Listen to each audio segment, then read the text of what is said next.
is Southern Cross News with Joe Palmer. Good evening, everyone. It's been a horror 24 hours for our emergency services. Tragically, two sisters aged 10 and 13 have been killed in a house fire in Turners Marsh overnight. Fire investigators believe the fire may have started from an electrical fault. Two young lives taken too soon. The girls were asleep in this outhouse on a property along Austin's Road. Their father was the first to raise the alarm when the structure engulfed into flames around 3 o'clock. He called the fire service, but it was too late. As you can probably understand, the family is completely distraught and devastated. Investigators today sorted through the rubble, trying to determine what happened. The cause may have been an electrical fault. There was some sort of cable between the house and the granny flat, which is forming part of our investigation. The house is a rental. It's believed there was an electric heater inside the makeshift granny flat. That is also being investigated. The two girls were sisters and aged just 10 and 13. Police say they were using the shed as their bedroom. My information to date is that there was not fire alarms in the granny flat. Police say 3 other young children and 2 adults lived in the property's main house. This afternoon, Ruby and Shanzel's father posted on social media, saying, "I will always love you two girls. You were the best thing that ever happened to me." The family tonight without 2 of its loved ones. The fatal fire comes just 3 days after an elderly woman died in similar scenes at Railton. The fire service again urging Tasmanians to remain vigilant. Monika Dadson, Southern Cross News. A Victorian man has been killed on the Bass Highway after he lost control on an off-ramp heading towards Launceston this morning. Police say the rider's brother was with him at the time and witnessed the crash. What started out as a brother's adventure around Tasmania quickly became anything but. Brian Simpson's life cut short. Unfortunately, the riders left the road and collided with, it appears, a pole. Police say the 55-year-old rider had just got off the Spirit of Tasmania at Devonport and travelled the 1-hour stretch of highway down to Launceston. Overnight, the highway was wet from rain, which police today are factoring into their investigation. Early indications at this stage was the road was wet, and it may be due to road conditions and being unfamiliar with the area. Speed is not being deemed a factor. The corner's speed warning sign, however, isn't currently working and may have contributed to the crash. I'm sure that will form part of our investigation to see if that was operational at the time. Tragically, police say the man's brother was riding with him at the time and witnessed the horror unfold. His brother ran off the road in shock, his bike coming to rest between trees. Police urging all motorists to take care. Drive to the conditions, drive safely. You are exposed on a motorbike, on a motorcycle. There's no protection around you. And just take care of yourself. A report is now being prepared for the coroner. Jessica Moran, Southern Cross News. A fire that completely gutted a house at Deloraine overnight has been deemed deliberately lit. The fire service was called to the Ude Court address at around 1 o'clock this morning. They found the structure fully alight. Luckily, no one was home. Police say they are following a specific lead and ask anyone with information to contact Crime Stoppers. Labor says it will spend $4.8 million upgrading and building change rooms for women's sport if it wins the next state election. Madeleine Ogilvie says football and cricket grounds are some of the most urgent places needing renewal after a century of male domination. In parts of Hobart's northern suburbs, some junior athletes are forced to change behind trees before taking to the field. It's a growing problem across the state as female participation in traditionally male-dominated sports rises and demand for new facilities grows. And now Labor is promising $1.6 million a year for 3 years to help combat the problem, if it's elected. We've done our estimates on this. We've made savings. There's roles such as the Coordinator General that can be removed. We want to take the money that is the people's money and put it into grassroots sport, and we're focused on the women. AFL Tasmania is backing the plan and is completing its own audit of 160 facilities statewide to see what needs to be fixed. And female-friendly facilities and facilities for families has become a huge issue. About 95% of all our facilities aren't female compliant, so the announcement today is going a long way towards that, fixing that problem. The announcement comes as MPs return to Parliament after a week of budget scrutiny. Labor says many questions remain unanswered. Well, I think they need to have a good hard look at how they're running things. They've come into government full of ego. The government's shrugging off the criticism and says it has plenty on its agenda as rumours of an early election continue to circulate. Labor's so-called alternative hasn't taken Tasmanians seriously, and they spent all week at estimates on trying to lay traps and have gotcha moments, while the government is just focused on delivering what Tasmanians require. Andrew McCarthy, Southern Cross News. While most of us would look at the remnants of house fires and see nothing but charred furniture and wet ash, a small band of firefighters see a site littered with evidence. It's their job to determine how fires start. And tonight, Southern Cross News takes a look behind the scenes to see just how they do it.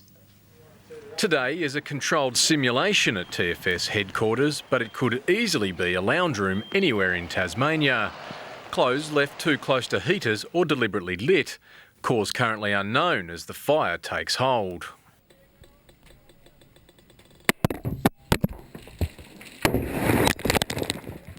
Firefighters enter and contain the blaze to a single room. When the scene is declared safe, an investigator moves in after a briefing from the incident controller. Matthew Lowe is one of two specialised fire investigators in the state, supported by fire crews who were first on the scene. Information from bystanders, neighbours and residents the first step in determining a cause.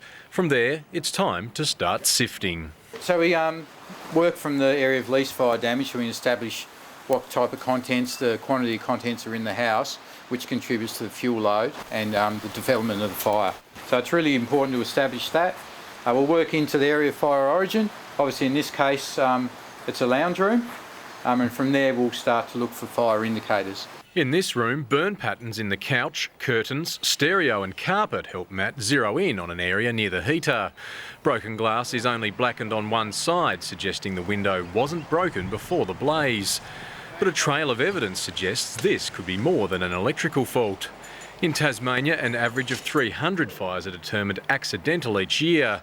Around 1 in 5 have no determined cause, while 70 are deemed deliberate. What he's looking to do is to try and find some sort of trailing element, especially when it comes to any possible accelerants. So it's a really pokey, slow process, but what he needs to be so accurate with it. If it's a deliberate fire, then it is Tas Police scene, and we'll coordinate with them the further investigations that are required on their behalf. The investigators' work extends across all fires, including bushfires, car fires and even explosions. And thanks to a successful schools education program, their jobs are getting easier. The knowledge gained is making its way home to parents, resulting in an increased uptake of smoke alarms and improved fire behaviour. But accidents are still far too common, particularly as winter sets in. With heaters they run all night, they may be or unattended, kids run around them, animals knock things onto them, so yeah, they are definitely a major problem. And the importance of smoke alarms can't be underestimated. As you saw with this fire today, the smoke was well down to floor level and would have got you way before any flame did. We recommend that you have a smoke alarm in all sleeping areas of the house, above stairwells and in the hallway. Andrew McCarthy, Southern Cross News. Wildlife advocates are urging Tasmanians to get involved in efforts to help wombats affected by mange. The painful infestation is ravaging populations across the state, with concerns it's causing localised extinctions in some areas. And a warning, this story may distress some viewers. Kim Rettig is running a session to educate people about sarcoptic mange and how to treat it. So we found some burrows here. Well done, guys. It's caused by a mite that burrows under the skin, causing intense itching and irritation. Scabs develop which become infected. It also affects eyesight and hearing. Sadly, wombats are seriously affected by this epidemic. The owners of this Nugent property have seen the brutal impact of this infestation firsthand. Now they see more mange-affected animals than healthy ones. It was really awful. They were had hardly any fur left on them. They were like weeping sores. They were blind. They would just potter around the backyard trying to find food to keep warm, and it was just awful. Today on their property, volunteers are being shown how to set up a flap at the opening of a burrow.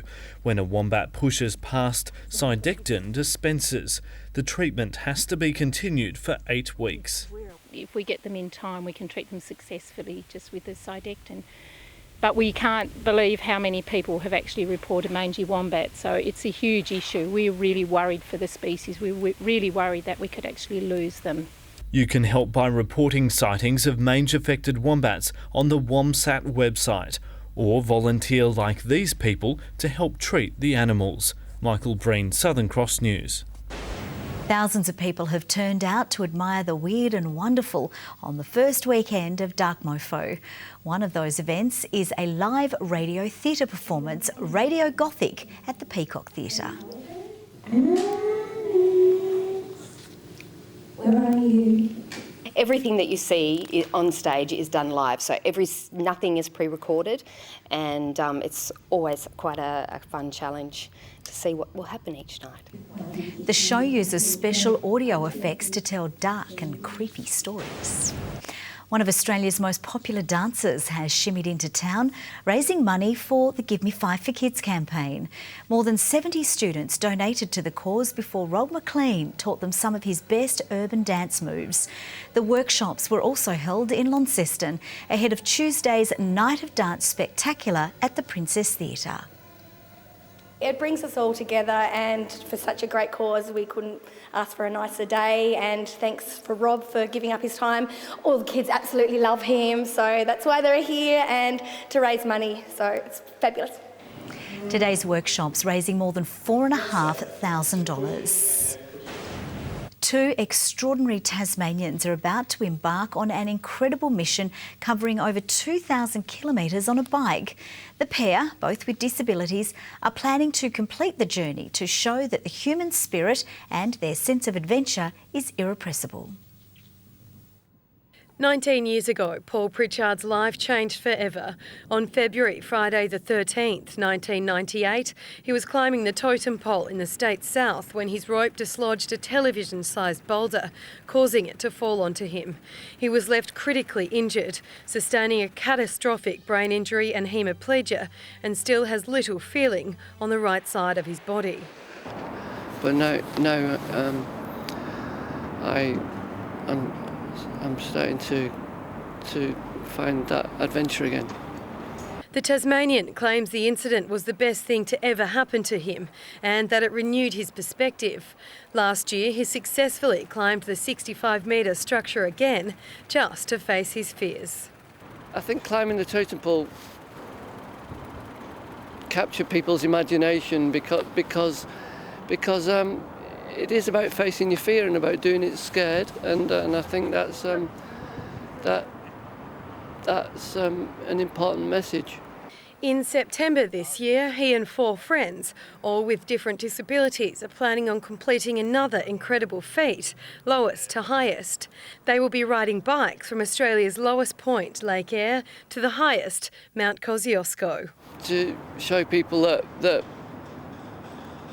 that might not think about it, that disabled people are not unable, that some disabled people are very, very able. One of the great things about Paul is that he doesn't actually see his disability as something being in the way of.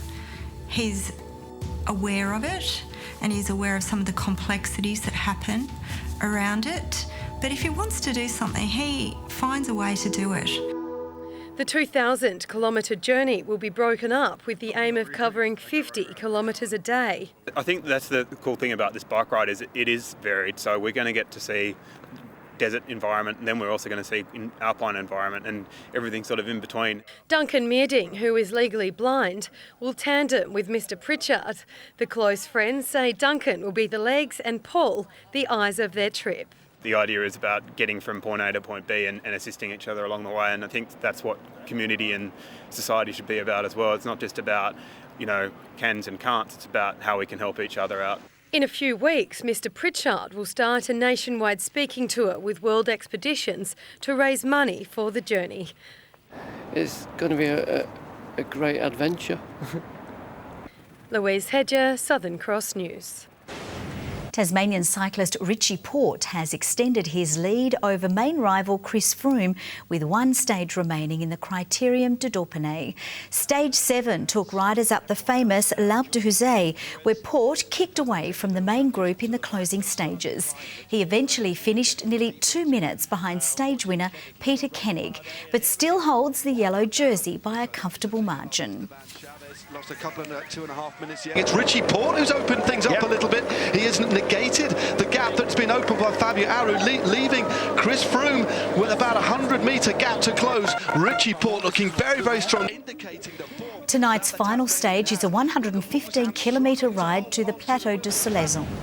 The Glenorchy Knights have drafted in former Socceroo Danny Allsop for tomorrow's Lancashire Jack Cup showdown against a highly fancied Olympia. Allsop retired from professional soccer in 2012 as Melbourne Victory's second highest goal scorer, but has since made 2 appearances with the NPL team at Launceston City. He comes into the squad as a replacement for the suspended striker Matthew Nowicki. The winner of tomorrow's match will also advance to the FFA Cup round of 32.